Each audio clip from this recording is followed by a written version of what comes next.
తండ్రి అయిన దేవునికి మహిమ కలుగునుగాక.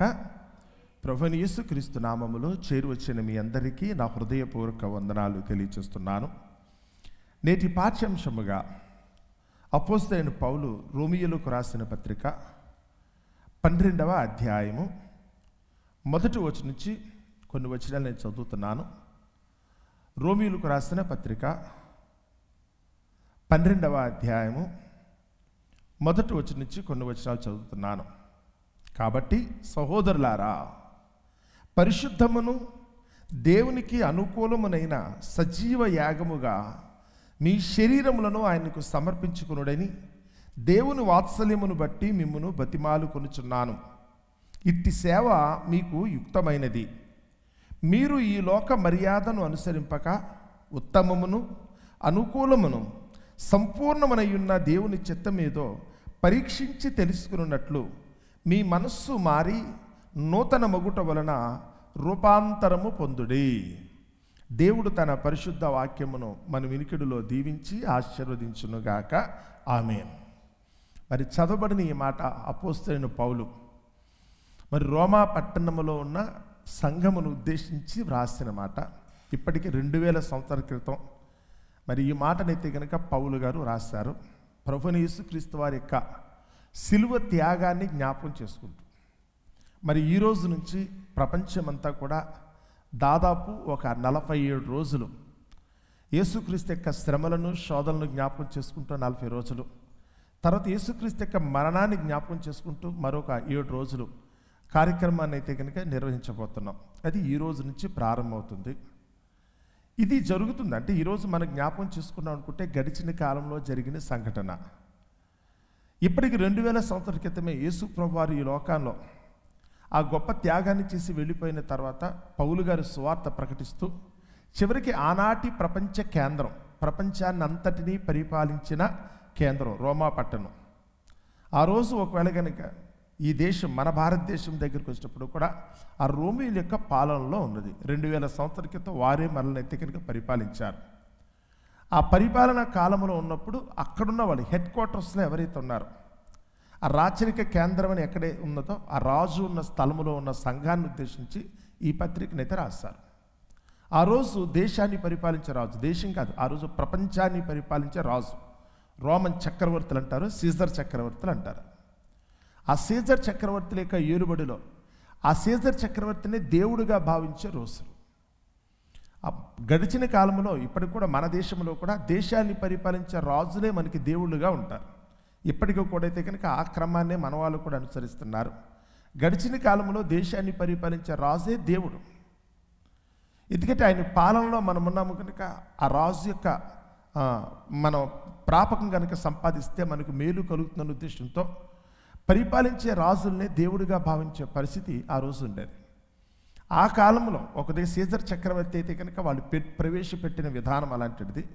సో ఆ రోమా సామ్రాజ్యం అనుకున్నప్పుడు ప్రపంచాన్ని అంతటినీ పరిపాలిస్తుంది కనుక ప్రపంచానికి మేమే దేవుళ్ళమని చెప్పి ఇప్పటికీ కూడా ఆ రోమ్ పట్టణంలో ఇప్పటికి 2000 సంవత్సరాల క్రితం కట్టబడిన ఆ రోమ్ పట్టణంలో ఇప్పటికీ వారి పేరుట గుళ్ళు ఉంటాయి. ఆ రోజు వారిని దేవుళ్ళుగా భావించి పూజించేవారు. ఏ రాజు వస్తే కనుక ఆ రాజుకైతే కనుక దేవునిగా అక్కడ గుడి కట్టేవారు. సో అలాంటి పరిస్థితిలో ఉన్న ప్రజలకి పరలోకమందున దేవుని యొక్క చిత్తం ఏంటో పౌలు గారు చెప్తున్నాడు. మనము కూడా ఈ రోజు నుంచి రాబోయే 50 రోజుల పాటు సుమారుగా మనము కూడా ఈ విషయాన్నే మనం అందరం కూడా ధ్యానించుకోవటం. లోకంలో మనల్ని పరిపాలిస్తున్నారన్న ఉద్దేశంతో మనుషుల్నే దేవుడిగా భావించటమా, లేదా మన ఉనికికి కారణమైన దేవుని అయితే కనుక మనం సేవించటమా? ఈరోజు లోకంలో అయితే కనుక ఈరోజు తమ్మును తాము దేవుళ్ళుగా పరిచయం చేసుకుంటుంటే ఆయా వ్యక్తులను కూడా ఈరోజు దేవుళ్ళుగా భావించి వారి మాట చొప్పున బ్రతకటానికి ఈరోజు ప్రపంచంలో చాలామంది ప్రయత్నాలు చేస్తున్నారు. ఈరోజు మనుషులే దేవుళ్ళు అవుతున్నారు. కొద్దిపాటి ధనం కలిగిన వారు ఎవరైతే ఉన్నారో, ఎవరైతే కనుక ఎదుటివాడికి అప్పిచ్చే స్థాయిలో ఉన్నారో, ఎదుటివాడికి బోధన పెట్టగలిగే పరిస్థితిలో ఉన్నారో వారినే ఈరోజు దేవుళ్ళుగా భావించే ప్రపంచం. ఎవరైతే కనుక తమ హృదయానందాన్ని కలుగచేస్తారో, ఎంటర్టైన్మెంట్ అంటారు, సినిమా యాక్టర్ను కూడా అయితే కనుక దేవుడిగా భావించే రోజులు ఇవి. సినిమా యాక్టర్ను కూడా దేవుడిగా భావించే రోజులు. మా పాలిట దేవుడు అనుకుని ఆ సినిమా యాక్టర్ నటించే యాక్టర్ను కూడా అయితే కనుక దేవుడిని చేసేసారు. అలాగే తమకు ఉత్సాహము ఆనందం కలిగించడానికి ఆటగాళ్లను కూడా, ఈ క్రికెట్టో వాలీబాలో లేకపోతే ఫుట్బాల్ ఆడే ఆటగాళ్లను కూడా ఈరోజు దేవుళ్ళుగా భావించే పరిస్థితిలో ఈరోజు సమాజం ఉంది. ఓ పాటగాడనో లేకపోతే కనుక ఒక నాట్యం చేసేవాడిని కూడా దేవుళ్ళుగా భావించే పరిస్థితి ఈరోజు ఉంది. మనుషులు ఈరోజు దేవుడు అనే మాట దగ్గరికి వస్తే నన్ను పుట్టించిన వాడు దేవుడు అనే మాటను మర్చిపోయారు. ఈరోజు వరకు నేను బ్రతికించేది దేవుడు అన్న సంగతిని మర్చిపోతున్నారు. చివరికి నేను చనిపోతే కనుక తీసుకెళ్లేవాడు దేవుడు అన్న సంగతిని మర్చిపోయి ఈ జీవిత కాలంలో తాత్కాలికంగా తమకు ఏదైనా ప్రయోజనం కలిగించేవాళ్ళు, తమకు ఆనందం కలిగించేవాళ్ళు ఎవరైతే ఉంటారో వారినే ఈరోజు దేవుళ్ళుగా భావించే పరిస్థితిలో ఉంది. ఇప్పటికి 2000 సంవత్సరాల క్రితం అయితే కనుక తమను పరిపాలించే రాజులు, అంటే ఆయన మోనోపోలీ అంటారు. ఇక రాజు మాట శాసనం, నా మాటే శాసనం అనుకునే స్థితిలో ఉంటుంది. ఎందుకు నీ రాజు నోటి వెంట మాట వస్తే కనుక ఒక మనిషి ప్రాణం ఉండాలనుకున్నా పోవాలనుకున్నా వారి యొక్క మాటను బట్టి జరిగేది. అందుచేత అలాంటి మాట పలికే శక్తి కలిగిన రాజునే దేవుడిగా భావించే రోజులు. అలాంటి పరిస్థితిలో ఈ పత్రికనైతే కనుక పౌలు గారు రాశారు. ఏమని అంటున్నాడు చూడండి. ఒకళ్ళు ఈ పత్రిక ముగింపు దగ్గరికి వచ్చింది అనుకున్నప్పుడు అంటున్నాడు, కాబట్టి సహోదరులారా, పరిశుద్ధమును దేవునికి అనుకూలమైన సజీవ యాగముగా మీ శరీరములను ఆయనకు సమర్పించుకోండి. మన శరీరములను ఎవరికి సమర్పించుకోవాలట?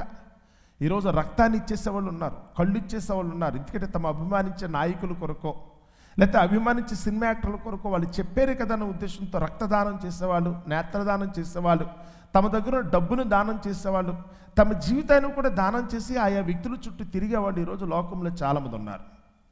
మనుషులకి దాసులుగా మారిపోతున్న ఈ రోజులు అప్పటికి ఇప్పటికీ పెద్ద తేడా ఏమీ కనపట్లేదు, కానీ జస్ట్ చూడ్డానికైతే కనుక కొంచెం కాలం మారింది కదా. ఆలోచన మాత్రం ఒక్కటేనండి, మీ శరీరం ఎవరిచ్చింది? ఎలా ఉండాలి? ఇది పరిశుద్ధముగా ఉండాలి, సజీవంగా ఉండాలి ఒక విధంగా చూస్తే. కానీ ఈరోజు మత్తుకు లోబడిపోయిన వాళ్ళు, త్రాగేసైతే కనుక గంజాయిని బట్టో డ్రగ్స్ని బట్టో, మనిషికైతే కనుక విపరీతమైన ప్రవర్తనను బట్టి ఎవరైతే కనుక తమకు ఆ సుఖాన్ని సంతోషాన్ని కలిగిస్తారో వారే దేవుళ్ళుగా భావించి ఈరోజు వెర్రోళ్ళు అయిపోయి వెళ్ళిపోతున్నారు చాలామంది సైకోలుగా మారిపోయే పరిస్థితులు అయితే కనుక ఈరోజు లోకంలో చాలామంది ఉన్నారు. మనిషి దేవుడు ఎందుకు అవుతాడరా అన్న ఆలోచన కూడా కనీసం కలగట్లేదు. వారు ఏ స్థితిలో ఉన్నా, ఏ స్థాయిలో ఉన్న ఒక మనిషి నేడు కనపడి రేపొద్దున గోతులోకి వెళ్ళిపోయేవాడు, ఇవాళ కాకపోతే రేపైనా చచ్చేవాడు దేవుడు కాడన్న సంగతి వీళ్ళు గ్రహించలేకపోతున్నారు. ప్రాణం పోసేవాడు దేవుడు అవుతాడే తప్ప ప్రాణం తీసేవాడు దేవుడు కాదన్న కనీసపు జ్ఞానం ఈరోజు లోకంలో అయితే కనుక మనుషులకు లేకుండా పోతుంది. ఇలాంటి పరిస్థితుల్లోనే పౌలు గారు అయితే కనుక ఆ రోజు చెప్తున్నాడు, మీరు పరిశుద్ధమును దేవునికి అనుకూలమైన సజీవ యాగముగా మీ శరీరములను ఆయనకు సమర్పించుకొనుడని దేవుని వాత్సల్యమును బట్టి మిమ్మును బతిమాలుకొనుచున్నాను. ఇట్టి సేవ మీకు యుక్తమైనది.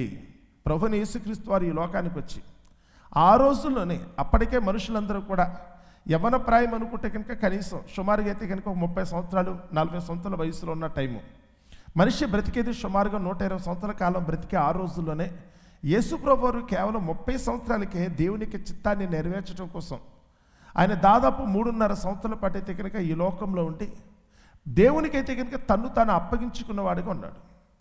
అప్పటి కాలపు మనుషులందరూ కూడా ఎవరిని దేవుడిగా భావిస్తున్నారు?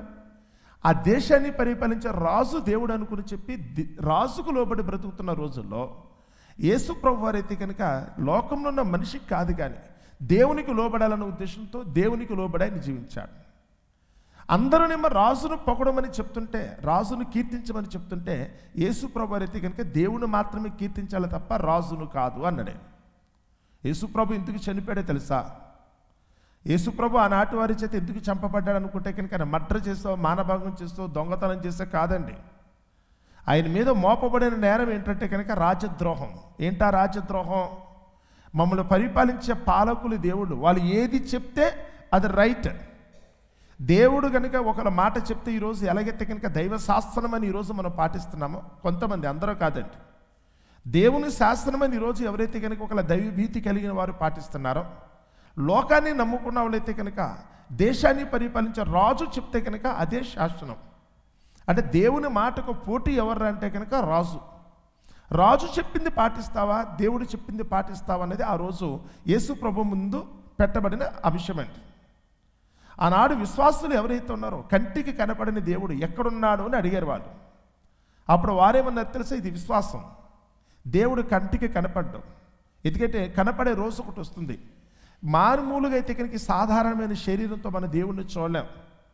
ఈ శరీరంతో దేవుణ్ణి చూడడం ఒక రోజు వస్తుంది. ఆత్మరూపి అయిన దేవుణ్ణి చూడాలనుకుంటే కనుక మనము కూడా ఆత్మానుసారంగా ఉండాలి. మనము కూడా ఆత్మగా మారిపోయే రోజు ఒకటి రాబోతుంది. ఈ శరీరాన్ని విడిచిపెట్టే రోజు. ఆ రోజు తప్పకుండా దేవుణ్ణి చూద్దరు. కానీ ఉన్నాడా దేవుడు అనేది కనుక సంశయంతో ఉండిపోతున్నారు. ఆత్మరూపి అయిన దేవుణ్ణి చూడలేని పరిస్థితిలో ఇప్పటికి కూడా మనుషులైతే కనుక అవిశ్వాసంలో ఉండిపోతున్నారు. కానీ విశ్వాసం అంటే ఏంటో తెలుసా?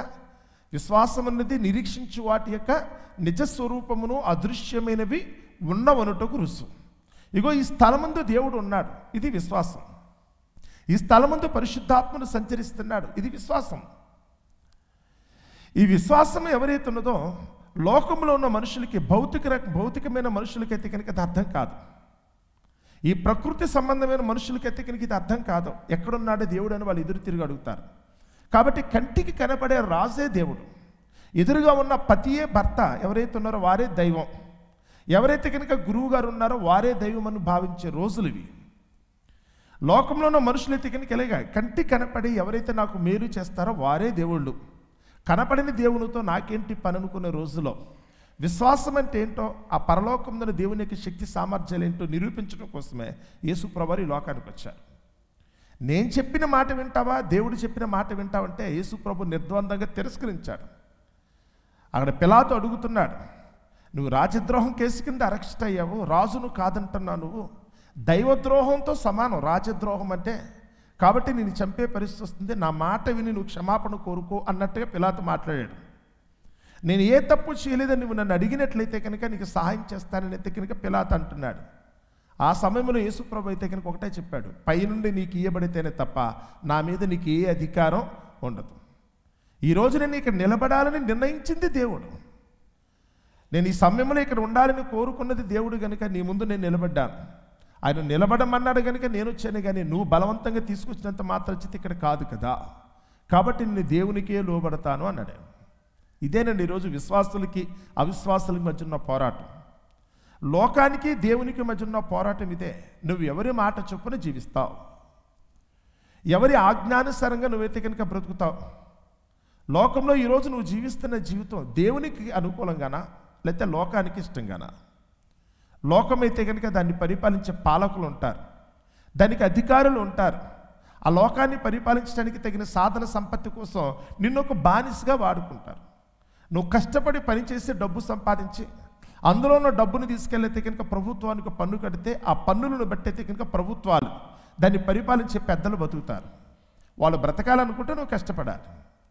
నువ్వు కష్టపడితేనే, నువ్వు సంపాదిస్తేనే ప్రభుత్వాలు ఉంటాయి.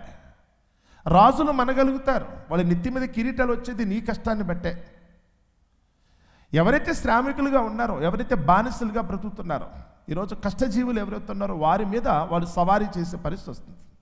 అందుకని యేసు ప్రభు అయితే కనుక సవారీ చేసే రాజుగా రాలా, ప్రజల మీద బ్రతికే రాజుగా రాలేదు. కానీ ఆ ప్రజల్ని ఉద్ధరించడానికి, ఆ ప్రజల యొక్క కష్ట నష్టాలను చూసి వారిని అయితే కనుక ఆదుకోవడానికి యేసు ప్రభు వారు వచ్చారు.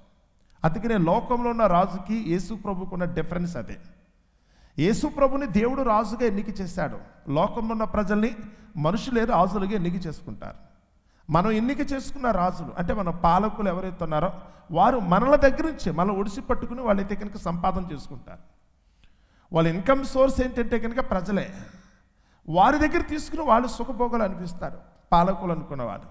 కానీ యేసు ప్రభు అయితే కనుక ఎవరైతే కనుక శ్రమలో ఉన్నారో, ఎవరైతే కష్టపడుతున్నారో వారి మీద భారం పెట్టకుండా అవకాశం ఉంటే కనుక వారికే సహాయం చేయడం కోసం యేసు ప్రభు వచ్చారు.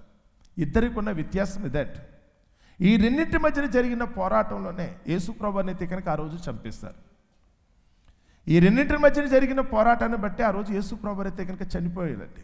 ఎందుకంటే ఆనాడు లోకంలో ఉన్న అధికారం ఎక్కడ తమ అధికారం పోతుందో, ఎక్కడ తమకున్న పట్టు కోల్పోతామో, మన సుఖవంతమైన జీవితాన్ని మనం పోగొట్టుకునే పరిస్థితి వస్తుందన్న భయంతో యేసు ప్రభుని అయితే కనుక ఆ రోజు చంపేస్తారు. ఇదే పౌలు గారు అయితే కనుక తర్వాత చెప్తాడు. యేసు ప్రభు చనిపోయిన సుమారుగా ఒక 30 సంవత్సరాల తర్వాత రోమా పట్టణంలో ఉన్న వారికి ఈ పత్రిక రాసినట్లు లెక్క.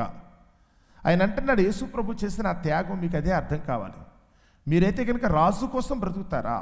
ఈ ప్రపంచాన్ని పరిపాలిస్తున్న ఈనాటి రాజు కోసం మీరు బ్రతుకుతారా? దేవుడు ఏర్పరిచిన రాజు కోసం మీరు బ్రతుకుతారు. దేవుడు ఏర్పరిచిన రాజు అయితే కనుక యేసు ప్రభువారు. ఇగో ఈ లోకంలో ఎదురుగా కనపడుతున్న వ్యక్తి అయితే కనుక సీజర్ చక్రవర్తి. మీకు యేసు కావాలా, సీజర్ చక్రవర్తి కావాలా? క్రీస్తు అనబడిన యేసు కావాలా, సీజర్ చక్రవర్తి కావాలా అని అడిగారట. పిలాతే అడిగారు కదా, బరబ్బాని విడుదల చేయాలని అడిగినప్పుడు అక్కడ అన్నారు, మాకు కైసరు తప్ప వేరొక రాజు లేడు, మాకు సీజర్ చక్రవర్తి రాజు తప్ప యేసు ప్రభుని రాజుగా అంగీకరించమా అన్నారు వాళ్ళు. మాకైతే కనుక లోకంలో మమ్మల్ని పరిపాలించే వాళ్ళే మాకు రాజులు, వాళ్ళే మాకు దేవుళ్ళు, అంతేగాని యేసు ప్రభు మాకు రాజు కాదు, దేవుడు కాదని చెప్పి యేసును వాళ్ళు తిరస్కరించారు. అందుకని యేసు ప్రభు అయితే కనుక శిలువలో ఆయన అయితే ఘోరంగా చంపబడవలసిన పరిస్థితి వచ్చింది. తమ కష్ట నష్టాలు ఆదుకునే యేసును కాకుండా తమను కష్టపెట్టే రాజుల్ని లోకం నమ్ముకుంటుంది. ఇగో ఈరోజు కూడా మనుషులు ఆలోచించే విధానం అయితే కనుక అలాగే ఉంది. దేవుని సంకల్పం అర్థం కానంతసేపు, మనిషికి స్వతంత్రత, స్వేచ్ఛ అంటే మనిషికైతే కనుక దాని రుచిత అర్థం కానంతసేపు ఇలాగే తమ్మును తామైతే కనుక ఒక కొంగ తీసుకునే పరిస్థితిలోకి వెళ్ళిపోద్ది.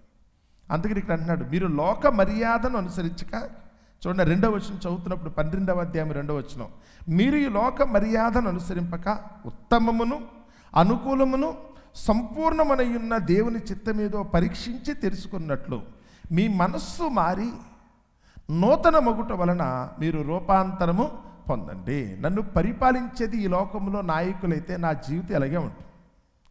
నా జీవితం ఏముంది, ఈరోజు నెమ్మది లేదంటే. మనుషులు ఈరోజు విసుగు పుట్టేస్తుంది కదా, విసిగిపోయిన వాళ్ళు చివరికి చెదిరిపోతున్నారు. దేశాన్ని వదిలిపెట్టి వెళ్ళిపోయే వాళ్ళ సంఖ్య ఈ మధ్యకాలంలో ఎక్కువైపోతుందంట. దేశాలనే విడిచిపెట్టి వెళ్ళిపోయేవాళ్ళు, అందులో ధనవంతులు వెళ్ళిపోతున్నారు, పేదలు వెళ్ళిపోతున్నారు. పేదలు అనుకున్న వాళ్ళు వేరు వేరు దేశాల్లో పని చేయడానికి వెళ్ళిపోతున్నారు. ధనవంతులు అనుకున్న వాళ్ళు కూడా వాళ్ళకైతే ఎక్కడైతే సుఖమో సౌఖ్యం కలుగుతుందో అక్కడ కూడా వెళ్ళిపోతున్నారు, ఉండట్లేదు. ఎందుకు అంటే కనుక ఇక్కడ ఉత్తమం అనిపించట్లేదు. మనిషి ఏదో తాత్కాలికంగా కోరుకున్నాడే తప్ప తన జీవితానికి నిజమైన సంతోష ఆనందాలను ఇవ్వలేకపోతున్న సంగతి మనుషులు ఒక్కొక్కరుగా గ్రహిస్తున్నారు. అందుకనే లోకంలో పాలకులను ఈరోజు మనుషులు నమ్మలేక ఈరోజు దేవుని వైపు తిరిగే మనుషులు కూడా ఎక్కువ అవుతున్నారు కదా. ప్రజల్లో కూడా ఈరోజు దైవ భీతి పెరుగుతుందండి. ఈరోజు ఆ దేవుడు ఈ దేవుడు అని తేడా లేకుండా, మతాలతో సంబంధం లేకుండా దైవ భీతి ఎక్కువ కలుగుతుంది. రీజన్ ఏంటంటే మనుషులైతే కనుక ఈరోజు తాము చేస్తున్న మోసాన్ని ఈరోజు గ్రహిస్తున్నారు. తమను పాలించేవారైతే కనుక తల్లి పాలించే బిడ్డను ఎలాగైతే చూడాలో ప్రజల్లో కూడా వాళ్ళు పాలిస్తున్నారంటే దాని అర్థం ఏంటి, తల్లి వరే బిడ్డకు పాలిచ్చి పెంచేటట్టు ఉండాలి. కానీ అలా లేదు. బిడ్డల యొక్క రక్తాన్ని పీల్చుకునే తల్లులే కానీ ఈరోజు అయితే కనుక పాలకులు మారిపోయారు. ఈరోజు బిడ్డకు పాలిచ్చేటట్టయితే కనుక తల్లులు లేరు, కానీ ఆ బిడ్డ దగ్గర నుంచి వెళ్ళైతే వాళ్ళ నోట్లో ఉన్న చాక్లెట్ కూడా కొట్టేసేటట్టుగా ఉన్న తల్లులు లాంటి పాలకులు ఈరోజు మన చుట్టూ ఉన్నారు. అందుకనే ఈ మాట ఇప్పటికి 2000 సంవత్సరాల క్రితం యేసు ప్రభువుని బట్టి చెప్పారు. యేసు ప్రభువుని బట్టి ఆ రోజే చెప్పబడిన మాట. ఒకవేళ కనుక మీరు కనుక మారకపోతే, మీరు మారు మనసు పొందే రూపాంతరము కనుక పొందకపోతే మీకు దేవుడు అనుగ్రహించే కృపను కూడా మీరు పోగొట్టుకునే పరిస్థితి వస్తుంది కదా. దేవుడు అనుగ్రహించి మీరు కృపను కూడా మీరు పోగొట్టుకునే పరిస్థితి వస్తుంది, జాగ్రత్త అని. అందుకనే ఈ రోజు నుంచి మనం ప్రభువైన యేసుక్రీస్తు ఎందుకు శిలువలో చనిపోయాడు, ఎందుకు శోధనలు అనిపించాడు, ఎందుకని శ్రమలు వచ్చాయి అనుకుంటే ఊరికనే కాదంట. ఆయనైతే కనుక ప్రజల పక్షాన ఈరోజైతే కనుక గొర్రెల వల్లే ఉన్నారు. వీళ్ళు అమాయకంగా బ్రతుకుతున్నారు, విసిగి చెదిరిపోయి ఉన్నారు. వీళ్ళని పాలించేవాడు సరిగా లేడు, కాపరి కూడా సరిగా ఉండలేకుండా పోతున్నాడు. కాబట్టి ఒక మంచి కాపరిగా, ఒక మంచి పాలకునిగా, ఒక మంచి రాజుగా యేసు ప్రభు నియమించిన దేవుడు, ఆ రాజు యొక్క సంరక్షణలో మనం అందరం ఉండాలని కోరుకుంటే ఈరోజు యేసును కాకుండా ఈరోజు లోకాన్ని అయితే కనుక మనం ఆశ్రయిస్తున్నాం. ఎప్పుడైతే కనుక మన కోసం వచ్చిన యేసును మనం వదిలిపెట్టుకున్నామో, మన కొరకు వచ్చిన రాజును మనమే ఒకవేళ కనుక ఆయన్ని తృణీకరించే పరిస్థితి వచ్చిందో, యేసు ప్రభు అయితే కనుక ఆ శిలువలో చనిపోవలసిన దుస్థితి వచ్చింది. ఇది మనకు అర్థం కావటం కోసమే ప్రభువుని యేసుక్రీస్తుని బట్టి అయితే కనుక ఈ 40 దినములు మన శ్రమకాలాన్ని అయితే కనుక మనం ఏర్పాటు చేసుకున్నాం. ఇక నుంచి అయితే కనుక యేసు ప్రభు శ్రమ పడటానికి మనం చేసిన తప్పులేంటో, ఆ దేవుని దృష్టిలో మనం ఏ విధంగా అయితే కనుక నేరస్తులం అవుతున్న మన సంగతిని మనమందరము కూడా అయితే కనుక వివరంగా తెలుసుకోవడానికి మనం ప్రయత్నిద్దాం. దేవుడు అట్టి కృప మనందరికీ దయచేయునుగాక. ఆమేన్.